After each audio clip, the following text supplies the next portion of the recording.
nuevo a todos. Igualmente, Tony. Llevamos 5 días. Algunos ya han desistido de la lista de buenos propósitos. Otros están aún en la lucha. Bueno, como ha dicho el pastor, vamos a iniciar ahora, en este mes de enero, un estudio, una serie sobre el libro de Eclesiastés. ¿Cuántos lo han leído una vez en su vida, como mínimo? Bien. Es un libro muy realista, ¿eh? Muy realista.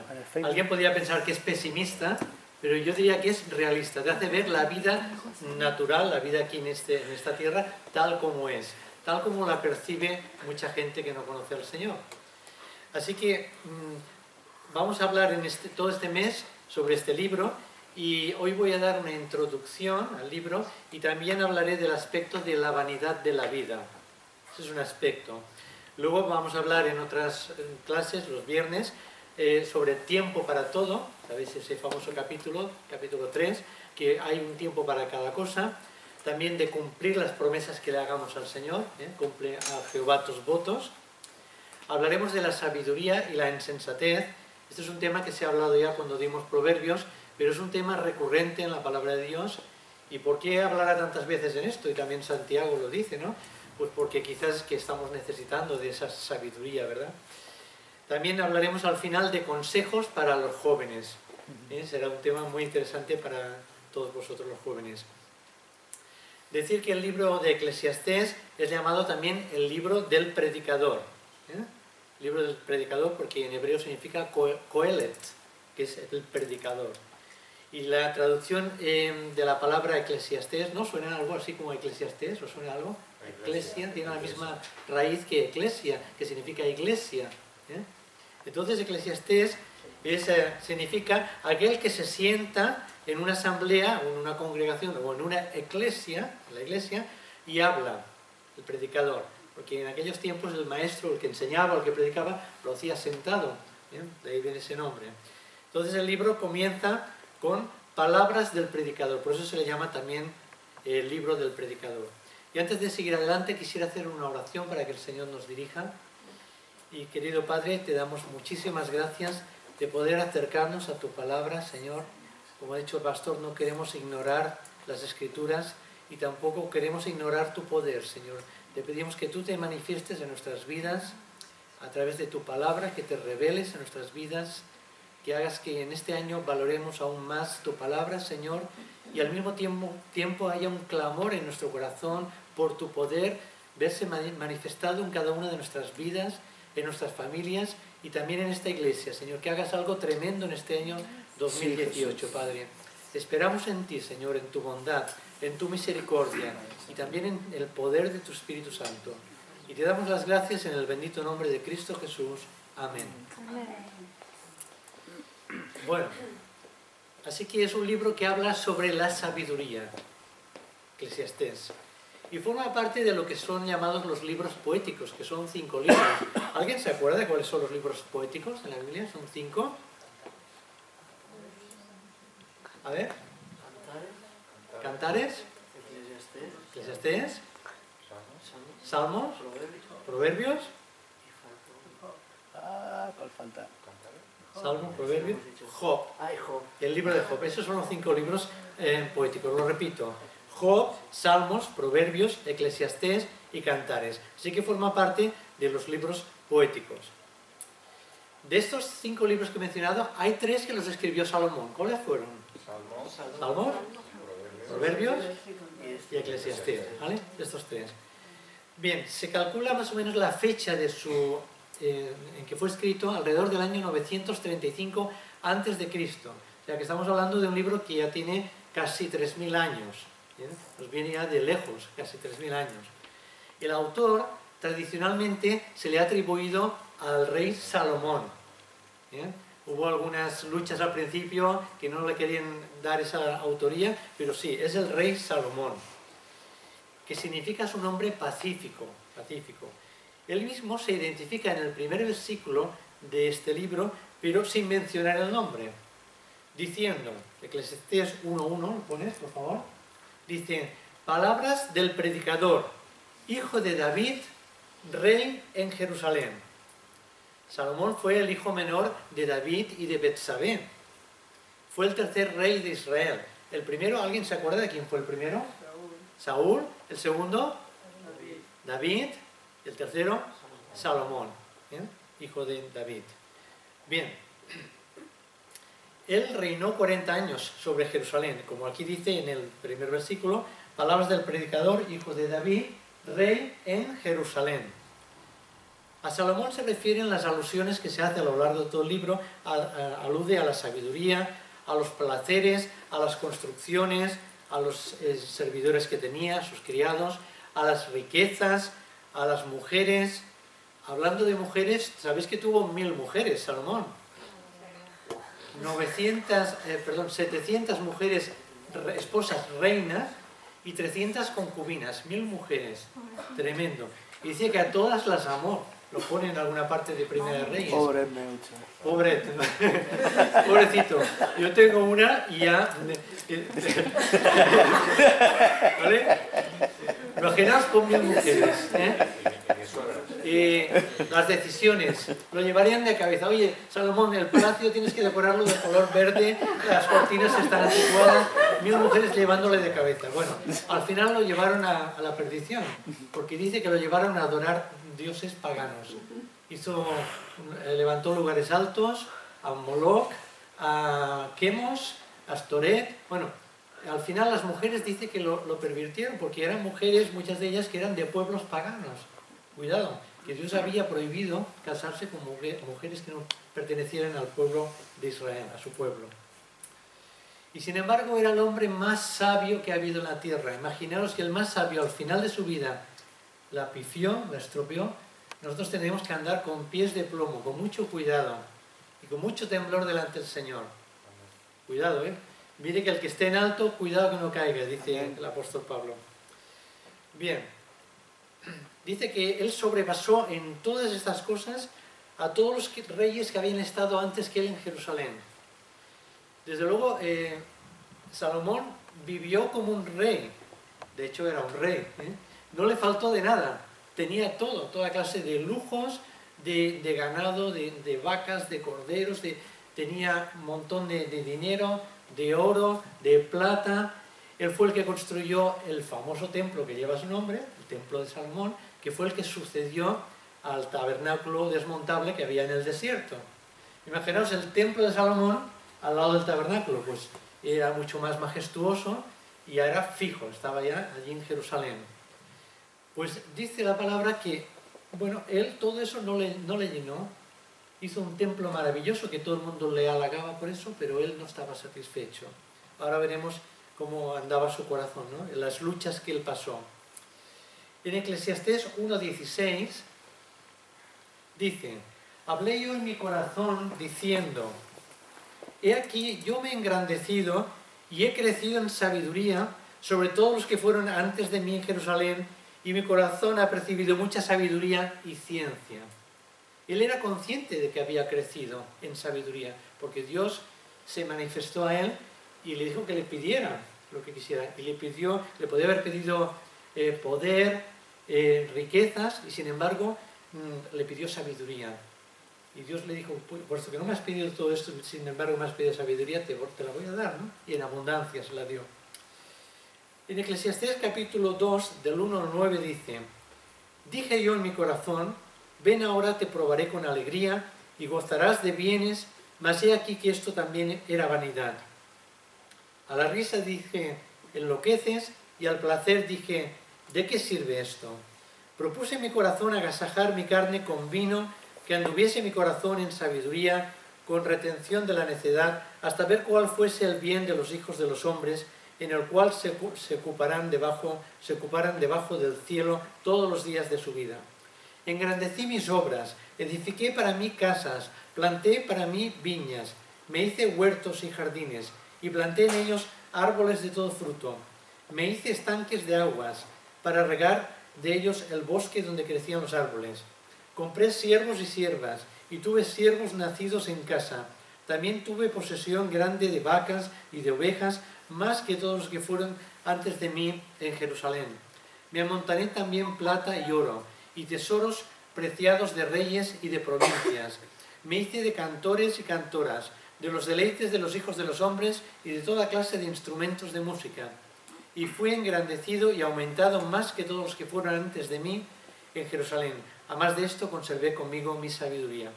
¿Os dais cuenta, no? Como tenía de todo. Realmente podemos decir que Salomón vivió una vida muy intensa, una vida muy plena, que pocas personas van a llegar a vivir. Pocas personas van a tener ese estatus, ¿no? Ese glamour, podríamos decir.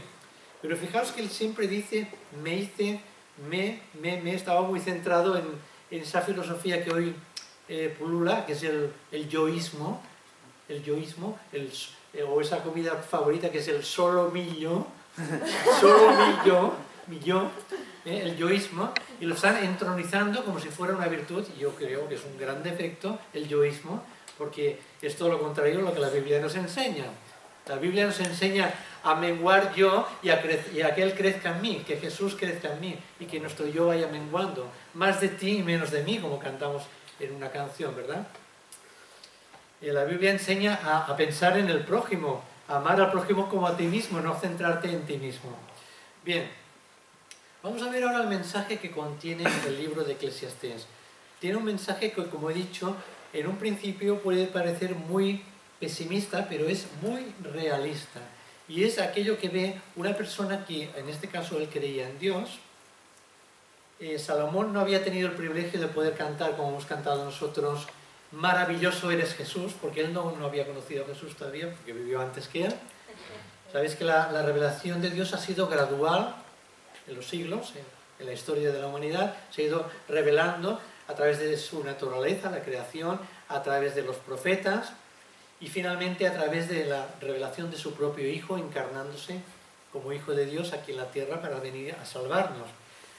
Pero claro, cuando vivió Salomón todavía no conocía a este Mesías, ¿no? Entonces, él tenía una visión parcial. Por eso ahora veremos cuál era esa visión y os daréis cuenta que lo que necesitaba realmente era Cristo.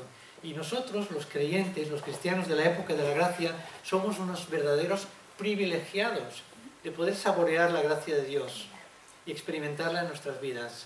¿No es así? Amén. Nosotros no estamos en la ley, estamos en la gracia. Amén. Eso es tremendo, es maravilloso. Bien, este libro relata los sentimientos, las experiencias, las observaciones de un sabio ya anciano que tradicionalmente se ha identificado como Salomón, quien echa una mirada retrospectiva en la búsqueda de la satisfacción y del sentido de la vida. Cuando él escribe esto se ve que ya es viejo, ha vivido toda su vida, todas sus experiencias, y ahora escribe ahí dijéramos, el resumen de lo que él ha encontrado en la vida. Su mensaje se relaciona con la vida terrenal, aquí. El tema podría ser, sin Dios todo es vanidad. De hecho, el tópico de la vanidad se repite muchísimas veces en este libro, que tiene 12 capítulos. Lo dice muchas veces. Él se cuestiona si el hombre consigue un provecho de todos los esfuerzos que hace. Lo vemos, por ejemplo, en Eclesiastés 1.3, lo pones, dice, ¿qué provecho tiene el hombre de todo su trabajo con que se afana debajo del sol? Debajo del sol, eso es otro tópico que lo repite un montón de veces también, significa aquí en la tierra, en nuestra vida terrenal, aquí en el mundo. Entonces el método que él emplea, Salomón, para desentrañar este problema es el de la sabiduría humana, la mente humana, ¿no? Su sabiduría. Y en Eclesiastés 1.13 dice, me dediqué de lleno a explorar, a investigar con sabiduría todo cuanto se hace bajo el cielo, aquí en la tierra, ¿no? Penosa tarea ha impuesto Dios al género humano para abrumarlo con ella. El predicador descubre por el método científico, sabéis que el método científico es la observación. ¿Qué más? Es la prueba y error. Observas, compruebas y si no funciona. Ahí estamos, la observación, la prueba y el error. Entonces, la observación y también probado con la experiencia, que es la única fuente de satisfacción que haya en el mismo hombre. En el ejercicio, un hombre en el ejercicio pleno de sus facultades mentales, de su cuerpo y de su espíritu, pero en conformidad con las leyes físicas y las leyes morales del mundo donde vive. En Eclesiastés 2:24 dice, no hay cosa mejor para el hombre, aquí va viendo unas conclusiones, ¿no? Dice, lo mejor que hay es que el hombre coma y beba y que su alma se alegre en su trabajo. También habéis visto que esto es de la mano de Dios. Él va observando y se da cuenta que está bien, ¿no? Y yo lo compartí en una de las clases del discipulado, que eso es una buena observación. Tú trabajas donde estés, en una oficina, en un taller, en un mercadillo o donde estés trabajando, te pagan por ello un sueldo y luego cuando llegas a tu casa pues comes con tu familia y verdad que tienes cierta satisfacción, sobre todo por la noche, en la cena. Yo he observado que es al final del día se han acabado los afanes cotidianos, los nerviosismos de ir corriendo para aquí, para allá, y te comes la cena con una alegría, dices, anda, que esto me lo he ganado yo con el sudor de mi frente, ¿no? Bueno, los que trabajábamos en oficinas nos sudamos mucho y sobre todo con el aire acondicionado, pero bueno, el esfuerzo mental que también tiene, ¿eh? También que eso cuesta mucho, a veces cuesta más que descargar un camión, no penséis tú que la faena mental también es dura, ¿eh? Bien, entonces va sacando sus conclusiones, en capítulo 3:12 dice, yo he conocido que no hay para ellos cosa mejor que alegrarse y hacer el bien en su vida. La alegría también es un bien. Gozarte con tu familia, con la mujer de tu juventud, con tus hijos, gozarte es una cosa que viene de la mano de Dios. Eclesiastés 3:13 dice, y también que es un don de Dios, un regalo de Dios, que todo hombre coma, beba y goce el bien de toda su labor. Aquí repite un poco esa idea, ¿no? En el 3:22 dice, he visto que no hay nada mejor para el hombre que gozarse en sus obras, porque esa es su suerte. Porque ¿quién le hará ver lo que ha de suceder después de él? Aquí ya está entrando en temas trascendentales, está pensando, después de que se muera, ¿quién le hará ver qué pasará con su familia, o en el trabajo que él estaba haciendo, o con lo que él amontonó? ¿Qué va a pasar con todo eso? Pues, ¿quién le hará ver? Él no lo va a ver, él no.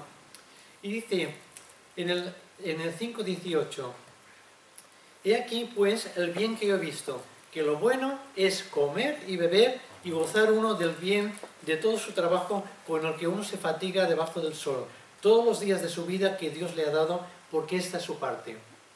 Hay algunos que se toman tan literalmente este versículo que hacen unas cenas soberanas, unas cenas de esas de desestresarse, y van añadiendo kilos al cuerpo, ¿no? Y realmente alguien ha dicho que las cenas tienen que ser de pobre, ¿eh? Y que de grandes cenas están las sepulturas llenas. Cuidado con las cenas, que luego no se puede dormir, y más si te acuestas enseguida después de haber cenado, ¿no? Pero sé que es verdad que el hombre aprende a ver que se regocija, acaba el día y se regocija con su familia, ¿no? Y bien, eso es una parte importante. Ahora sigue en el Eclesiastés 9, del 7 al 10, dice, anda, come tu pan con gozo y bebe tu vino con alegre corazón, porque tus obras ya son agradables a Dios. En todo tiempo sean blancos tus vestidos y nunca falte ungüento sobre tu cabeza. Goza de la vida con la mujer que amas todos los días de la vida, de tu vanidad que te son dados debajo del sol. Todos los días de tu vanidad, porque esta es tu parte en la vida, aquí en la tierra, ¿no? Y en tu trabajo con que te afanas debajo del sol. Todo lo que te viniere a la mano para hacer, hazlo según tus fuerzas, porque en el Seol, o sea, en el lugar de los muertos, a donde vas, no hay obra, ni trabajo, ni ciencia, ni sabiduría. O sea, que vemos que Salomón sigue pensando en este tema de la sabiduría. Es un tema que lo repite muchas veces. La búsqueda de sabiduría, todo el capítulo 1 habla de esto. Habla también del placer y habla de que el placer no da la felicidad. El placer en sí es algo efímero, algo pasajero. Estas cosas, dice, sin embargo, tienen un valor, ¿eh? El encontrar la sabiduría, el encontrar el placer, tiene cierto valor, sí, pero es algo limitado. Dice, es la razón por la que el predicador se siente inclinado a comparar la sabiduría con la necedad. Hay todo un capítulo, en el capítulo 2, que va comparando sabiduría con necedad. Necesita hacer esa comparación para que nosotros veamos la diferencia que hay entre ser sabio y ser necio. Y llega a la conclusión de que los goces del trabajo y de la vida sencilla son lo que dan aquí abajo, aquí en la tierra, las mejores satisfacciones. También dice en el capítulo 3 que hay un tiempo para cada cosa, eso lo veremos, creo que es no sé si el viernes que viene o el otro, hablaremos de que hay un tiempo para cada cosa. un determinado tiempo ineludible para el ejercicio de toda facultad intelectual y física.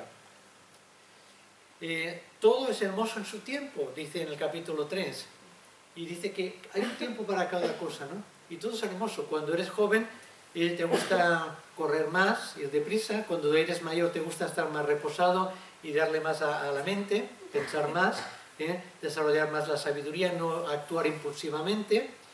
Hay una etapa para cada tiempo de nuestra vida.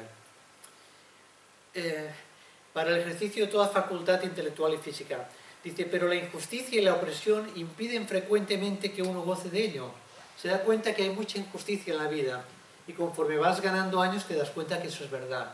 Hay muchas injusticias en la vida y a veces triunfan los injustos. Dices, ¿cómo puede ser esto, no? ¿Cómo es que Dios no media, no interviene y no les da un palo a los injustos?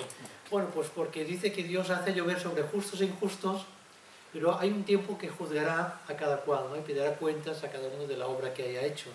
Hay un tiempo de la siega, y entonces cada uno tendrá que dar cuentas de lo que haya hecho mientras estaba en su cuerpo, aquí en la vida, ¿no? El predicador descubre que la iniquidad es lo contrario de la sabiduría. Las riquezas son peligrosas y tener salud es más importante que tener riquezas. Da cuenta que va pensando, va aprendiendo lecciones en la vida. Habla también de cuidar la boca. Cuidar la boca no es ir al dentista, sino medir nuestras palabras. Medir nuestras palabras. Dice, usa expresiones como, por ejemplo, que nos recuerdan el capítulo 3 de Santiago, cuando habla de la lengua. Dice, no te des prisa con tu boca. La sin hueso se da mucha prisa, habla muy a la ligera. Sean pocas tus palabras. Ya me dan ganas de acabar porque dice que sean pocas, pero es que aún me quedan aún 3 páginas, te las tengo que leer, ¿no? Sean pocas tus palabras. No dejes que tu boca te haga pecar. O sea, con estos 3 ejemplos ya vale, ¿no? Tenéis claro. Y dice que en las muchas palabras no falta el pecado, lo dice en Proverbios esto. En las muchas palabras no falta el pecado. El escritor también habla de la buena fama y de la manera de obtener la buena fama, siempre con motivaciones correctas, por supuesto. También habla del valor de la sabiduría, que es una protección. El autor también habla de la piedad. La vida piadosa es muy importante. Esa palabra traducida hoy día diríamos una vida de santidad, una vida limpia delante de Dios, una vida de integridad, de honradez. Constituye la mejor línea de conducta, que es una buena política. También toca el tema de la muerte. Estamos dando una pincelada de los temas que habla este libro, ¿no? Eclesiastés. El tema de la muerte es un tópico que a la gente no le gusta hablar, y menos en la noche de Reyes, ¿no? Que hoy es 5 de enero. Bueno, hoy es la noche más mágica, dicen, del año, ¿no?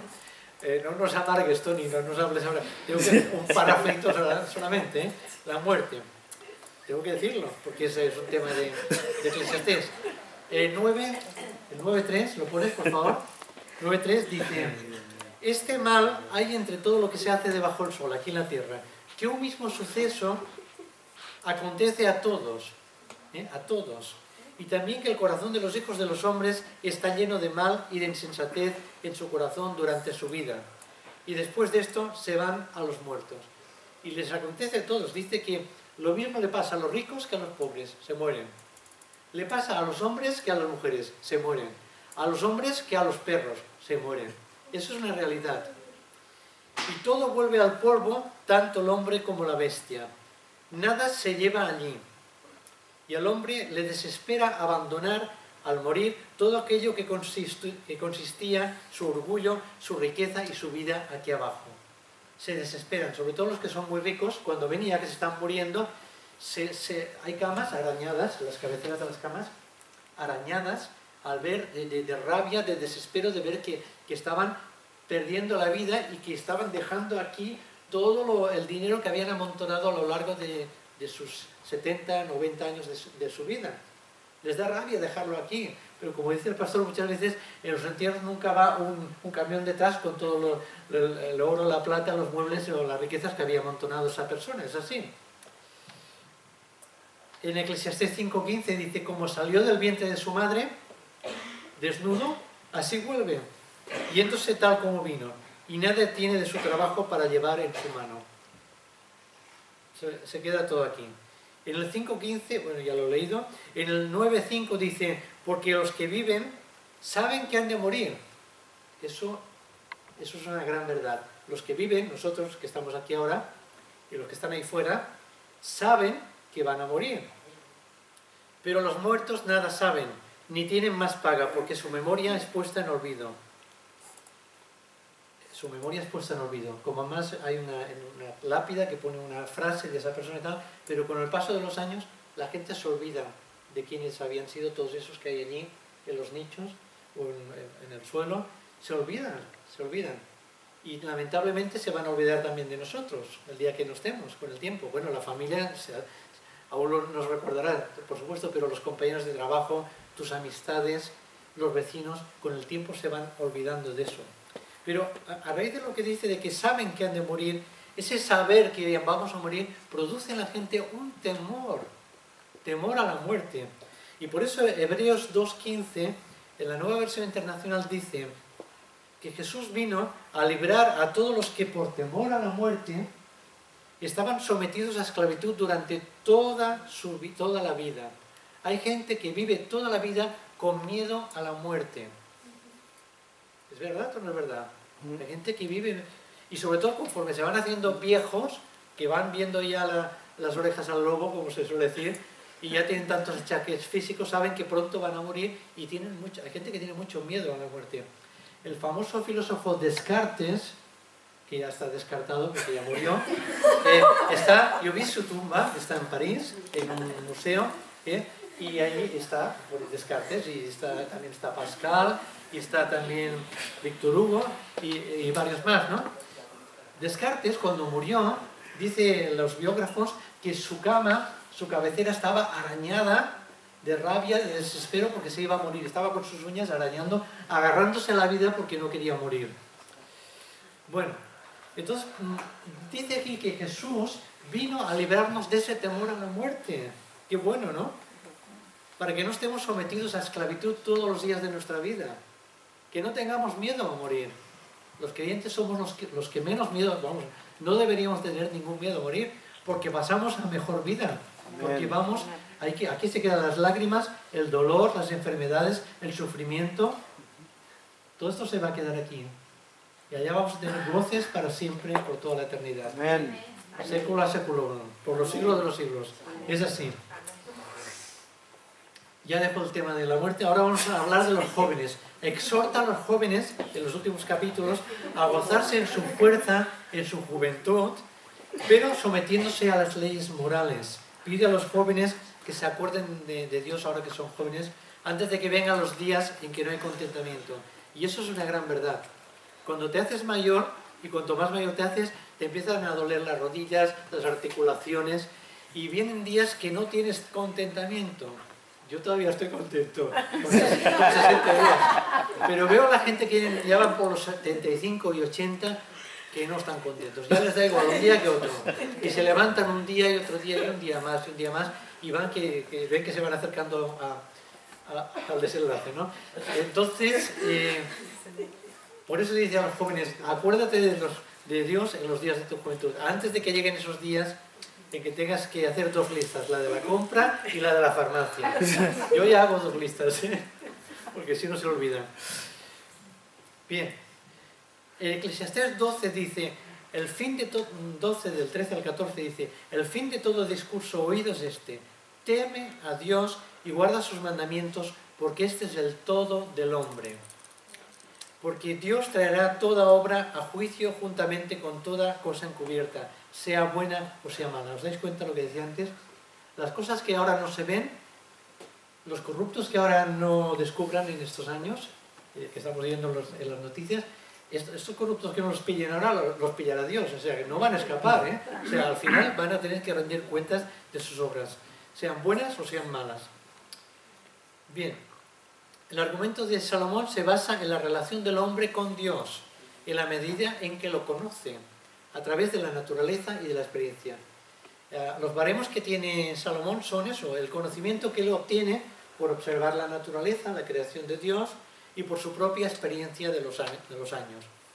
Se sitúa sobre el terreno de la sabiduría de lo que el hombre cree conocer por sus razonamientos, considerando los problemas desde una perspectiva solamente terrenal. A veces los hombres nos dicen que conocen cosas, o decimos que conocemos cosas, pero no conocemos tanto como queremos conocer. Los científicos, o sea, a veces hay 99 porque uno está de baja, los científicos se creen muy listos, pero no saben mucho. No saben tanto como piensan. Cuando vas y tienes un médico delante de ti, no te creas que sabe tanto, ¿eh? Sobre todo cuando socorre a otro. Dice, a ver, un momento que voy a consultar con... Y se sale del despacho y se va a buscar a otro. No saben tanto como pensáis, ¿eh? Así que, si tenéis alguna duda, buscad una segunda opinión. Bien. Y algunos que son muy humildes saben más de lo que nosotros pensamos que saben, ¿eh? O sea que también está eso. Bueno. Ahora estamos tocando, al estudiar este libro, estamos tocando la diferencia que hay entre el Antiguo Pacto y el Nuevo Pacto. Como he dicho antes, hay una diferencia abismal. El mundo sin Cristo o el mundo con Cristo cambian mucho. El pensamiento del predicador, en este caso Salomón, estaba impregnado de Dios, de Jehová, el Dios que él conocía por medio de la ley, los libros que escribió Moisés, etc., del Antiguo Testamento, ¿no? Pero tenía solamente una perspectiva antiguo testamentaria, sin conocer la gracia que nos ha sido dada en Cristo, juzgando por ello al mundo sin ilusión y quejándose amargamente de su propia insuficiencia. Por eso cuando leemos y meditamos en este libro, a veces sacamos como un regusto un poco de, como alguien que viene ya de, ¿cómo lo diría?, que está resabiado de la vida, que la vida no le ha satisfecho, que cree en Dios, pero que no ha encontrado, como que está un poco decepcionado de la vida. Detrás de la desesperanza humana que encontramos de Eclesiastés, aparece incesantemente la presencia del Creador. Ahí están los destellos de luz del Creador, de Dios, a quien todos deberán de rendir cuentas. A este sabio, a Salomón, al Coelet, este predicador, le hacía falta conocer a Jesucristo. Cuando tú lo lees, dices, este hombre necesita conocer a Cristo, conoce a Dios, pero necesita conocer a Cristo, en quien todos los enigmas de la vida encuentran solución. El hombre, habiendo gustado de todas las fuentes terrenales, sigue teniendo sed por cuanto todo es vanidad. Es en Cristo, es en el Salvador, en quien encontrará el agua de vida, el agua que apagará su sed para siempre jamás. Por eso Jesús, cuando le habló a la samaritana, en Juan capítulo 4, versículos 13 y 14, dice, cualquiera que bebiere de esta agua, volverá a tener sed. Y se refería también al agua de la vida, a los placeres que había tenido esa señora, la samaritana, que había estado casada con 5 maridos y el que ahora tenía no era el suyo, ¿no? Entonces volverás a tener sed, mas el que bebiere del agua que yo le daré, la palabra que yo le daré, mi palabra, mi vida eterna, mi vida abundante, ese no tendrá sed jamás, sino que el agua que yo le daré será en él una fuente de agua que salte para vida eterna.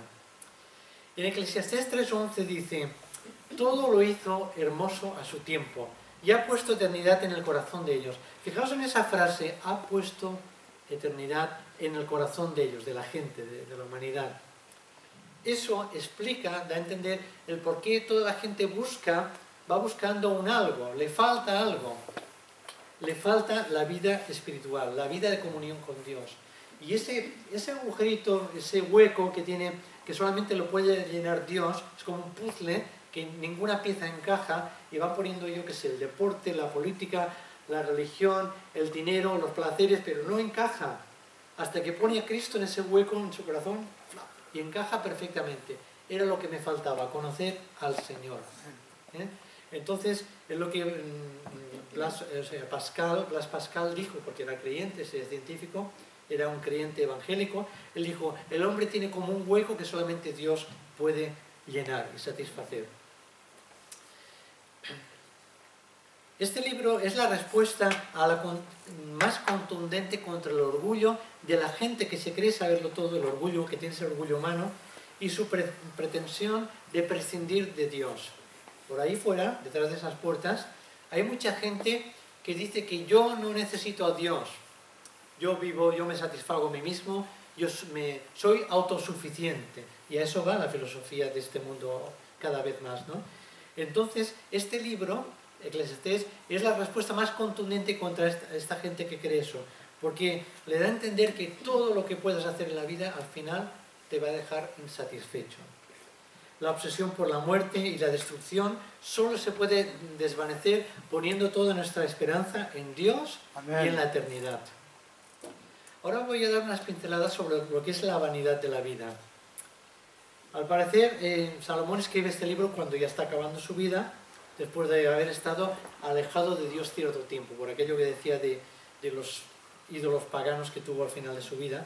Parece que Salomón ofrece como un resultado, como un resumen, un resultado científico de su experimento de la vida alejada de Dios. Él habla de su búsqueda de satisfacción y relata, la conclusión final es que la vida sin Dios es una vida absurda. De hecho, la Nueva Versión Internacional, cuando dice todo es vanidad, lo traduce como todo es absurdo. Y se entiende mejor, ¿verdad? Hoy día. Todo es absurdo, es decir, no tiene nada sentido.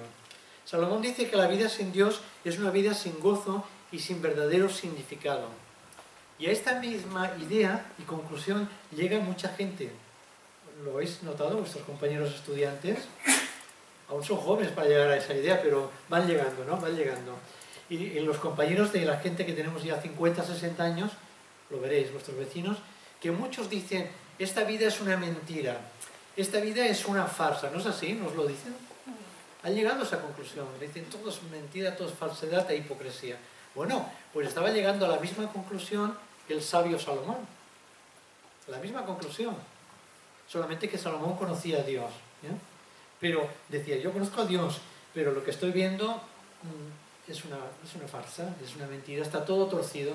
Y es porque la naturaleza, o sea, porque la raza humana había caído ya de la gracia de Dios, había caído de Dios. Entonces, por eso las cosas no funcionan como deberían de funcionar, como funcionaban en el paraíso desde el principio, antes de la caída. Salomón quiere evitar que sus lectores, o sea, nosotros, las generaciones posteriores, que tengan que pasar por la amarga experiencia que pasó él. Por eso él nos lo cuenta y dice, bueno, yo he pasado por esto, de alguna forma, si queréis volver a repetir mi historia, la repetís, pero vais a sacar la misma conclusión. Salomón trata de evitar ese vacío, esa soledad, esa depresión que lleva cuando hay una falta de significado verdadero en nuestras vidas, que descubre cuando dice en Eclesiastés 1.2, ¿lo pones? ¿Alguien que lo lea en voz alta, Eclesiastés 1.2? ¿Alguien que lo lea? Vanidad de vanidades, dijo el predicador. Vanidad de vanidades, todo es vanidad. Algo como los cantantes, cuando no se acuerdan de la letra, hacen así al público. Yo me acordaba, lo tenía que escrito, pero tenía que ver. Fijaos cómo Salomón se recrea, y esto es una redundancia, porque lo dice tantas veces en un solo versículo. Vanidad de vanidades. Ya lo has dicho, ¿por qué lo vuelves a decir? Dijo el predicador. Vanidad de vanidades, y encima no le basta y lo dice por tercera vez. Todo es vanidad. ¿Os dais cuenta que lo dice 3 veces? A ver si nos enteramos. Si alguien no lo tiene claro todavía, ya lo irá aprendiendo por experiencia. Vanidad de vanidades, o dicho en la nueva versión, todo es absurdo, sin Dios. Todo es absurdo. Es correr tras el viento. Es como intentar cazar el humo. No se puede. Todo es falta de ventajas, falta de provecho. Incluso la persona que más determina o dice, yo voy a redoblar mis esfuerzos por conseguir más cosas, voy a trabajar más, voy a hacer horas extras, pues esa persona también va a encontrar que vanidad de vanidades, todo es vanidad. Al final tanto esfuerzo y luego cae enfermo, una enfermedad de esas ya que son irreversibles, dice, ¿para qué me habré afanado yo tanto? Si al final, ¿para qué? Y se lo va a quedar este hijo mío que es un sinvergüenza. Claro, el que lo salga, ¿no? Porque hay hijos que salen sinvergüenzas, ¿no? O el que no tenga hijos, se lo va a quedar mi sobrino. Dice, ¿y para qué me habré afanado yo tanto, no? ¿Entendéis? Entonces, trata de evitar ese vacío. Y en el 3.9 dice, ¿qué provecho tiene el hombre que trabaja de aquello con que se afana?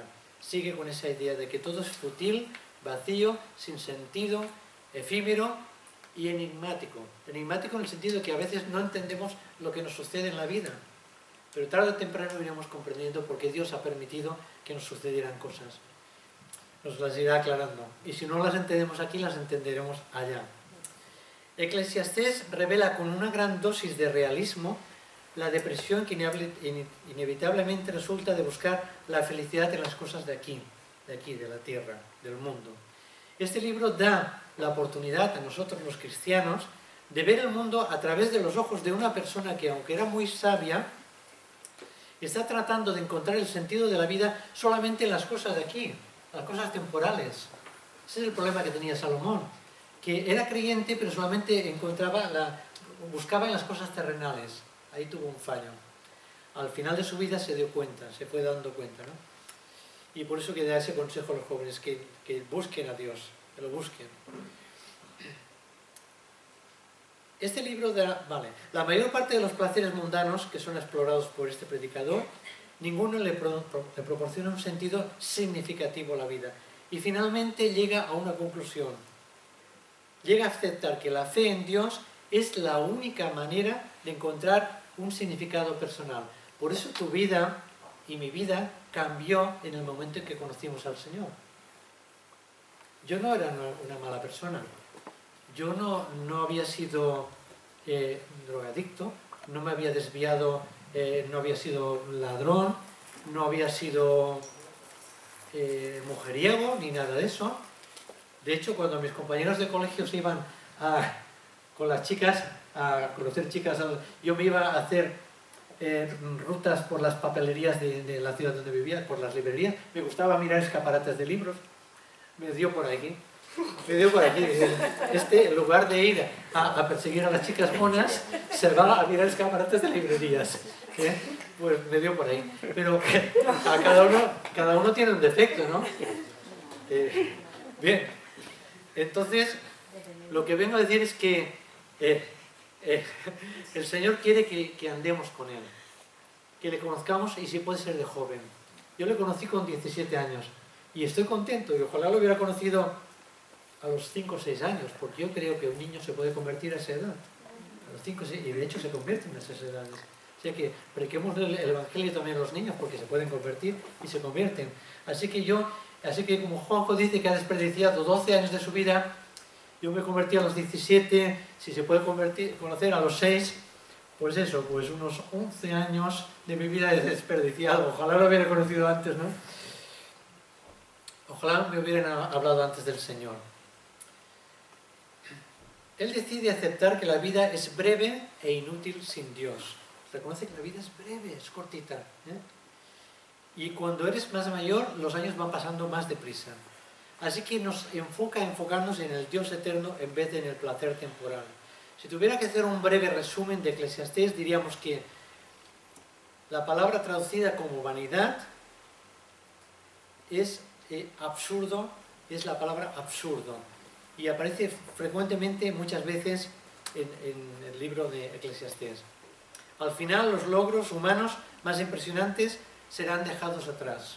Como he dicho, él construyó el famoso templo de Salomón y ya no le satisfacía. Hay gente en la calle que tiene 2 carreras, 3 carreras, que ganan sueldos tremendos y no están felices. Hay hombres que se casan 4, 5, 6 veces y no son felices. ¿Por qué? Porque aún les falta lo importante que es conocer al Señor.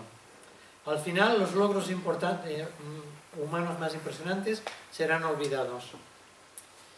La frase bajo el sol la escribe 28 veces. Fijaos, 28 veces. Se refiere a este mundo mortal.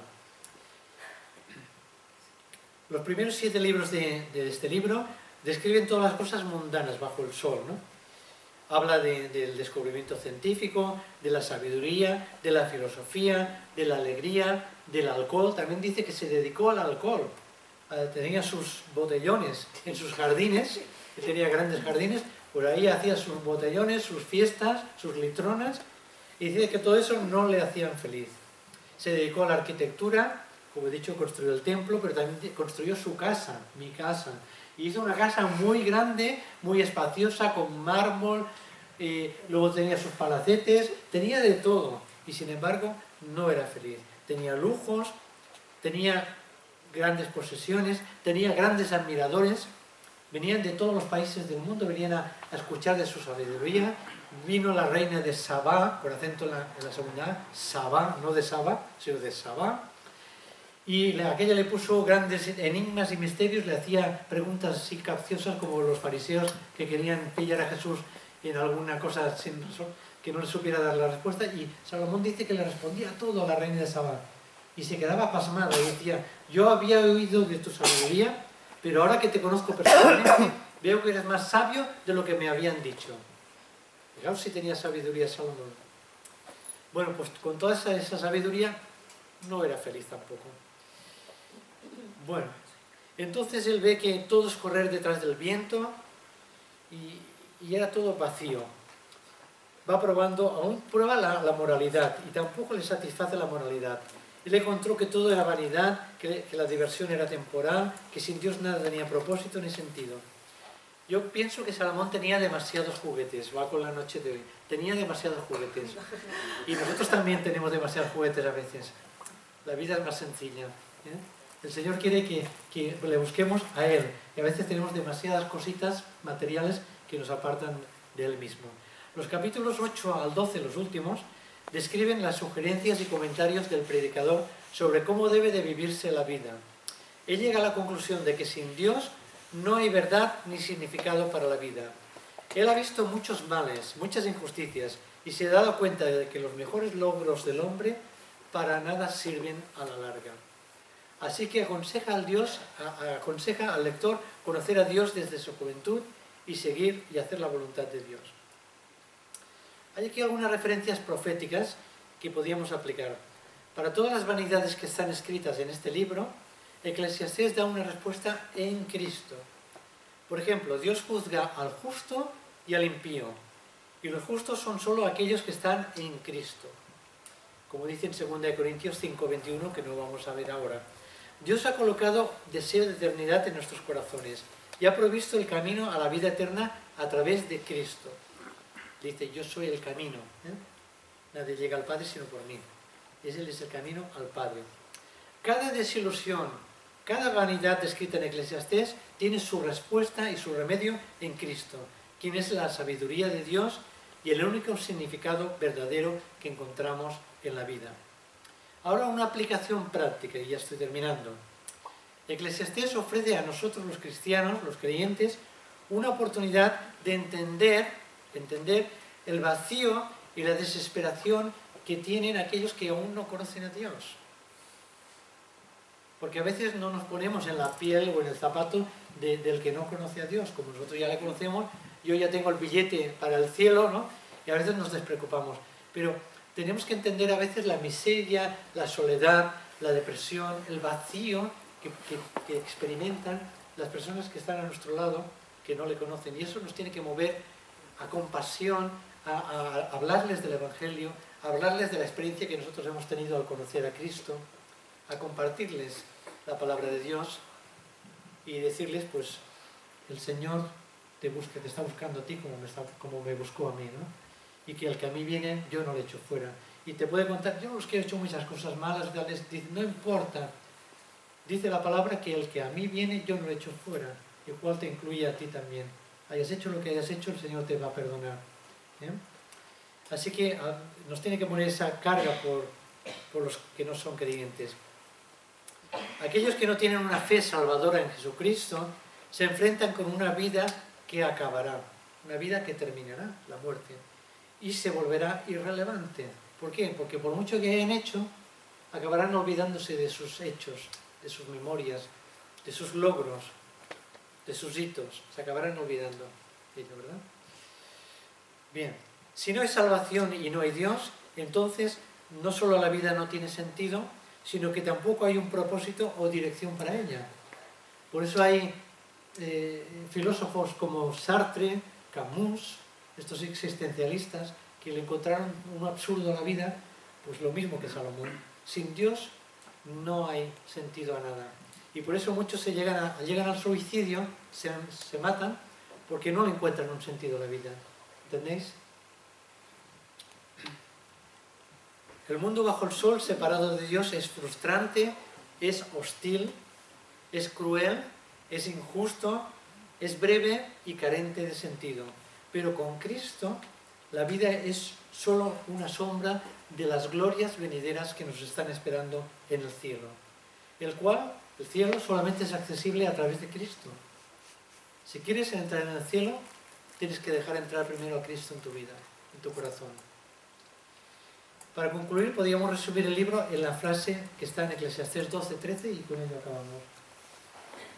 El fin de todo discurso es este: teme a Dios y guarda sus mandamientos, porque esto es el todo del hombre. Fijaos la palabra todo, la subrayaría. Esto es el todo del hombre. Temer a Dios y guardar sus mandamientos, es decir, obedecer sus mandamientos, obedecer su palabra. Que el Señor nos ayude y nos enseñe a obedecer sus mandamientos, a temerle, a no perder nuestro temor de Dios. Cuidado con no perder el temor de Dios, porque Salomón perdió ese temor cuando se dedicó a buscar otros ídolos. Y Dios le tuvo que corregir. Así que no nos apartemos nunca del Señor, que el Señor nos guarde y nos proteja de no perder ese temor de Dios, de no apartarnos de Él, y que podamos decir que Él siempre es nuestro todo, que el Señor es nuestro todo, Él es nuestra vida. Que el Señor os bendiga. Amén. Amén.